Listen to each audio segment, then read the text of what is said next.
Hi there, my name's Karen Chalk. I'm based in Dunedin, New Zealand, and I'm a brain health coach. And this Switching Off at Night series is based on neuroscience research-based techniques to look at unplugging, calming down your brain in order to have a really good night's sleep. There's a really big focus on brain health in this series because once you get the health of your brain right, everything else falls in place, including having a great night's sleep.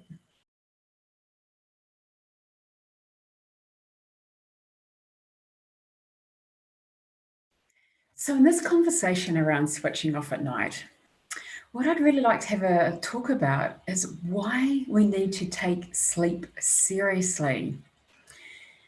So Dr. Daniel Amen, he's a world leader in brain health.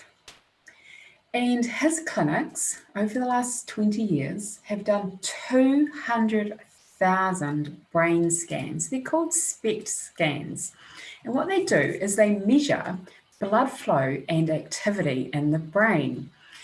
And from doing all these scans and treating thousands of patients who weren't in particularly good brain health and making significant difference in their lives, what he's done is he's developed 11 risk factors that we really need to be aware of because they dramatically impact our brain health. And as you can see, out of our bright minds risk factors, sleep is one of them. Now, here's why. When we go to bed at nighttime, what happens in our brain while we're asleep is it cleans and restores and rejuvenates and takes out the neural trash. So when we're sleep deprived and don't get enough sleep, what Dr.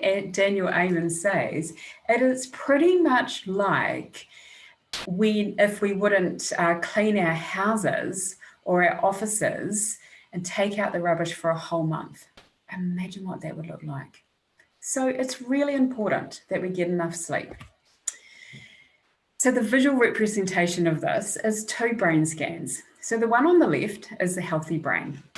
And on the one on the right, what you can see is there's areas of the brain, it's like those gray areas that have decreased blood flow in them. And that's what happens when we're sleep deprived, simply because that cleaning process hasn't taken place.